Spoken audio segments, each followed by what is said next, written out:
Howdy folks, welcome to Katie Phillips Scrapbook Designs. I'm Katie and this is my little crafty messy area.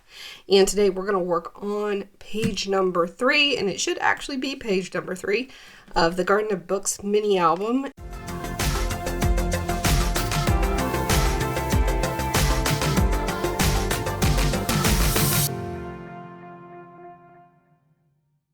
And the paper collection that we're using for this album is the Garden of Books collection by P13. And all the supplies that I'm using that can be purchased online will be listed in the description box down below. Let's get started. I have already added all of my scrapbook.com double-sided tape to the pieces that are going to be adhered down with double-sided tape. The next thing that I need to do is score some things. So we have here the base page, and it measures 5 1/4 by 6 1/4.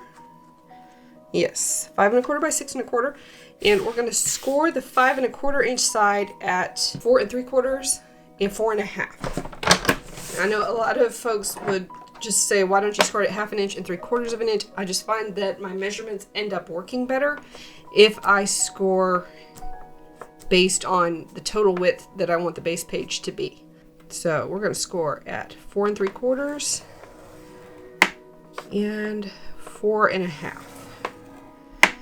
I find a lot of times that if you start here and score at the 1/2 inch and 3/4 inch mark, your usable page ends up being just a little bit less than 4 1/2 inches, and all my other measurements end up being just a little bit off. The next scoring we're going to do, this is going to be a belly band, and it measures 7 1/4 inches tall by 3 1/4 inches wide. So I'm going to score this at 1/2 inch. Oops, I'm going to flip that over. Score that side at 1/2 inch, and then I'm going to fold this under and score at 6 1/4 for the same reason. Because if I scored at 1/2 inch and 6 3/4, that score line would have been just a little bit farther over here, and my measurements would have ended up being just a little bit off. And the last score lines that I need to cut are going to be for a little booklet. The dimensions on the booklet, it is 8 1/2 inches wide by 5 1/2 inches tall. I literally just took a letter-sized piece of paper and cut it in half horizontally. And I'm going to score it at 4 1/2 inches. Not 4 1/2, sorry, 4 1/4. That'll be mostly covered up by a mat, so I'm not worried about that. And I'm going to repeat it for the other one. So we're done with scoring. I am going to fold all these score lines over, and then I'm going to go around the edges with Distress Oxide Walnut Stain. I'm going to ink everything, including the mats. And we'll be right back.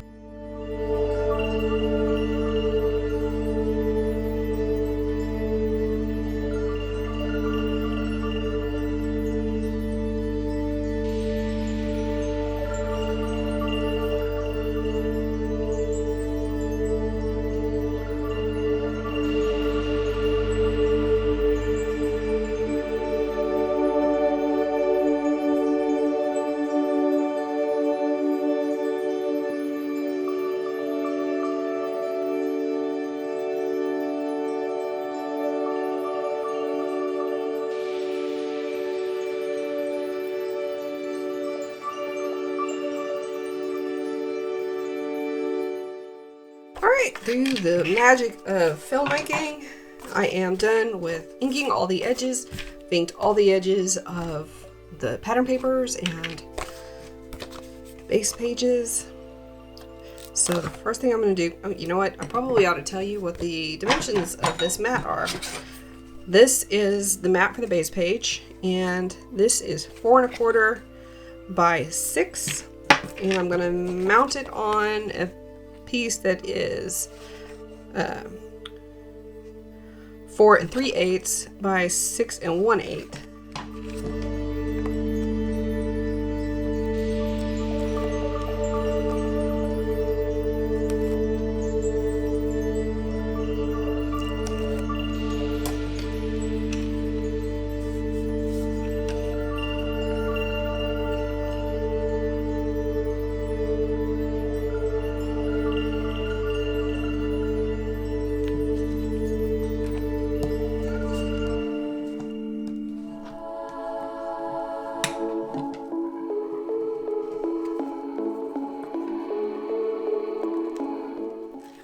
Now,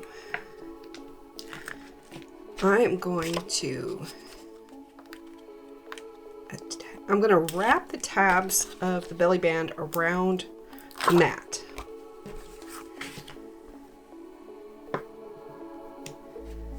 This is just so much easier than trying to glue the belly band down to the base page and then slide the mat up underneath.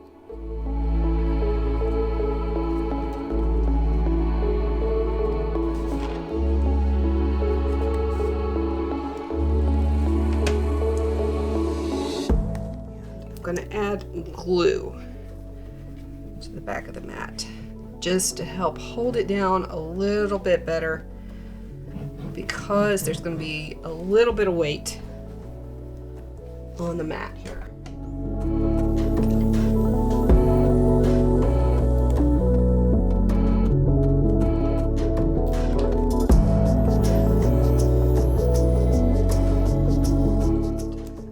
Double-sided tape is great for making sure that the edges get good coverage and get glued down or adhered down without a bunch of waviness and stuff. But for a long-term hold on anything that's going to bear weight, I like to have glue.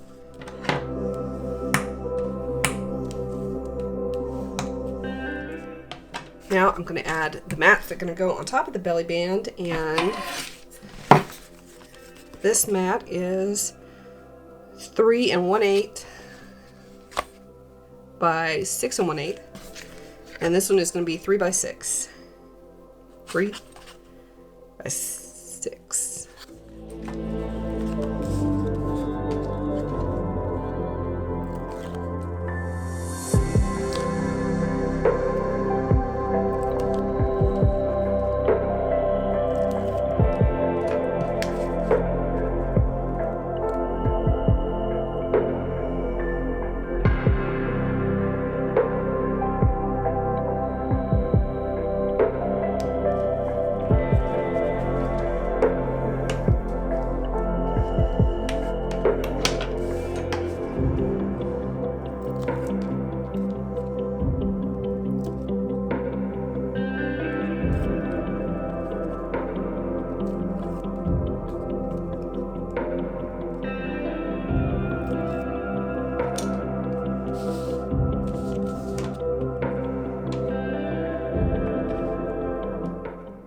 And I find that when I'm working with differences in measurements that are only different by 1/8 of an inch, I have an easier time centering things.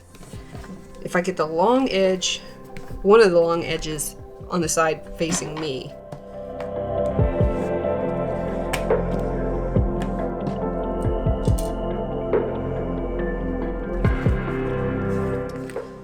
now on top of that, I want to mount this image here. There's a lot of double matting going on in this album. I like the look of double matting. I don't always do it, but I think it gives it a very polished look. Oh, you know what? I'm going to finish matting this, and then I'm going to tell you what the dimensions are.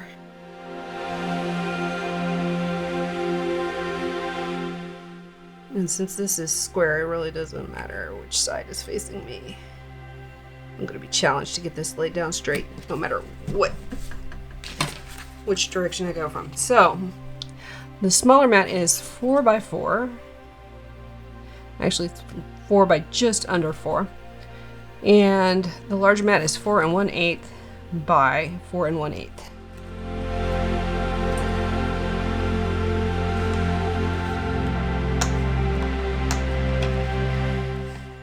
And I don't know why I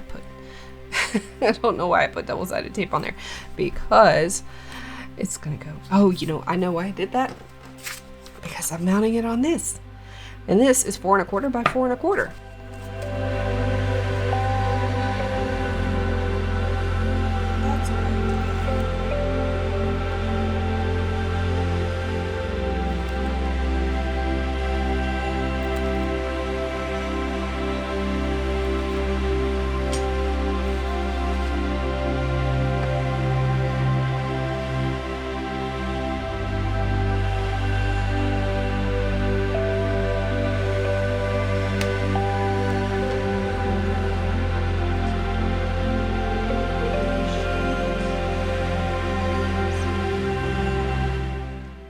There we go.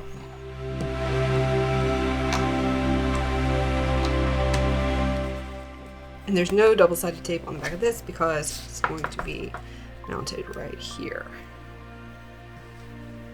And I'm going to use glue.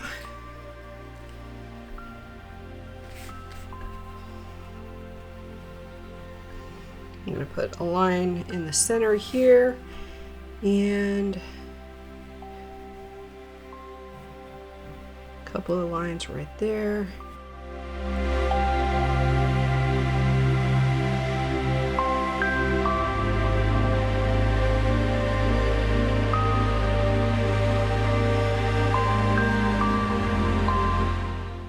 For the insert, I'm going to grab my swing arm stapler. Found this on Amazon for like $10, and I am so glad I got it. I will link to it in the description box down below. But it swings out like that, which means, see, for normal staplers, I'd be stapling right there, and I wouldn't be able to get to the crease. But since it can swing out like this, I can go in from the top or the bottom, and I'm going to do both here.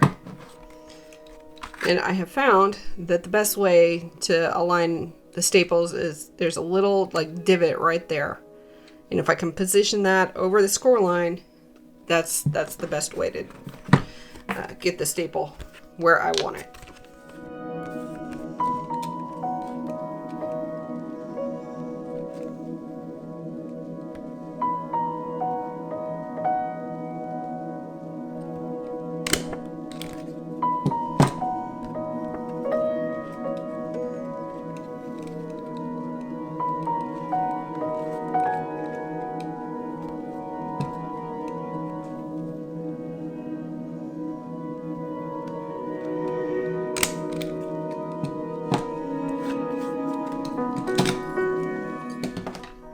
So the mats for this page, the larger mat is 4 1/8 inch by 5 3/8, and the smaller mat is going to be 4 by 5 1/4.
you enjoyed this video, don't forget to hit that like button and subscribe to my channel if you want to see more videos about mini album construction. And if you have any questions, leave me a comment in the comment section down below. We'll see you guys next time when we work on page number 4. Bye.